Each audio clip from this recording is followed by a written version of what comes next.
இன்னைக்கு நம்ம என்ன பார்க்க போறோம்னா, மகா கும்பமேளா. உத்தரப்பிரதேச மாநிலத்தில மகா கும்பமேளா நடைபெற்று இருக்கு. இத பத்தி தான் இன்னைக்கு நம்ம பார்க்க போறோம். பார்க்கறதுக்கு முன்னாடி நம்மளுடைய சேனலை இன்னும் சப்ஸ்கிரைப் பண்ணலனா, சப்ஸ்கிரைப் பண்ணுங்க. பெல் சிம்பல் வரும். அத டச் பண்ணுங்க. ஆளுங்கிற ஒரு பெல் சிம்பல் வரும். அதையும் டச் பண்ணுங்க. அப்பதான் நான் போடுற நோட்டிஃபிகேஷன் உடனுக்குடன் வந்து சேரும். இந்த மகா கும்பமேளா வந்து 144 ஆண்டுகளுக்கு ஒரு முறை தான் நடைபெறும். இது ஏன்னா, இப்ப இந்த ஆண்டு நவக்கிரகங்கள் இருக்குல்ல. நவக்கிரகங்கள், நட்சத்திரங்கள் இவை அனைத்துமே வந்து ஒரே நேர்கோட்டில் அமையும் போது தான் இந்த மகாகும்ப விழா நடைபெறும். அது இந்த ஆண்டு நடக்க போகுது. இதை பற்றி தான் இன்னைக்குலாம் வீடியோக்களாக பார்க்க போகிறோம். வாங்க வீடியோக்களாக பார்க்கலாம். இந்தியாவில் உத்தரப்பிரதேச மாநிலத்தில் 144 ஆண்டுகளுக்கு ஒரு முறை நடைபெறும் மகா கும்பமேளா இப்போ நடைபெற்றிருக்கு. இது உத்தரப்பிரதேச மாநிலத்தில் பிரகாஷ் என்ற ஒரு பகுதியில் வந்து இப்போ நடைபெற்றிருக்கு.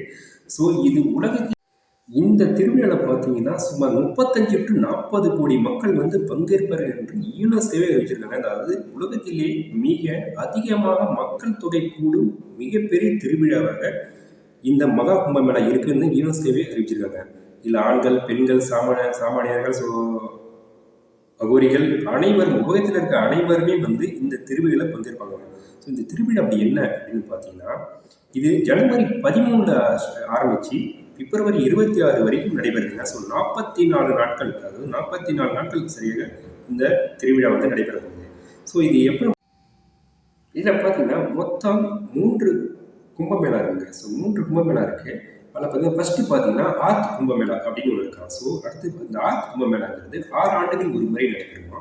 அதே வந்து பூர்ண கும்பமேளா இருக்கா. அந்த பூர்ண கும்பமேளாங்கிறது வந்து 12 ஆண்டுகளுக்கு ஒரு முறை நடைபெறுமா. அதே மகா கும்பமேளா அப்படிங்கிறத வந்து 144 ஆண்டுகளுக்கு ஒரு முறை நடைபெறும்.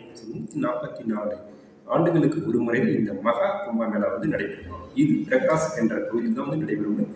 அங்க இவ்வளவு மக்கள் எதுக்காக போடுறாங்க, என்னதான் காரணம் அப்படின்னு கேட்டீங்கன்னா, கங்கை, யமுனை, சரஸ்வதி இந்த 3 நதிகளும் ஒன்றாய் கலக்கும் இடம், அதாவது ஒன்றாய் சேரும் பகுதியில் புனித நீரில் நம்ம நீராடலாம். அதாவது நம்ம வந்து குளிச்சுட்டு எழுந்தால் நம்ம செய்த பாவங்கள், தோஷங்கள் அனைத்துமே தீர்த்து போகும். புதுசாக ஒரு லைஃப் ஸ்டார்ட் பண்ணுற மாதிரி, அதாவது புதுசாக ஒரு வாழ்க்கை நம்ம தொடர்ந்த மாதிரி எந்த ஒரு இதுவுமே இல்லை. அதாவது புதுசாக மறுபிரிவு எடுத்த மாதிரி எந்த ஒரு பாவங்கள், எந்த ஒரு தோஷங்கள் அனைத்துமே தேர்ந்து போகணும். அதனால தான் இந்த மகா கும்பமேளாவை நடைபெறலாம். இது பார்த்தீங்கன்னா இந்த 44 நாட்களும் வந்து உத்தரப்பிரதேச மாநிலத்திலே வந்து பார்த்தீங்கன்னா இந்த பிரகாசம் பகுதியில் வந்து தேர்கள், யானைகள், குதிரைகள் பயங்கரமாக இருக்க போகுது இந்த 44 நாட்களும்.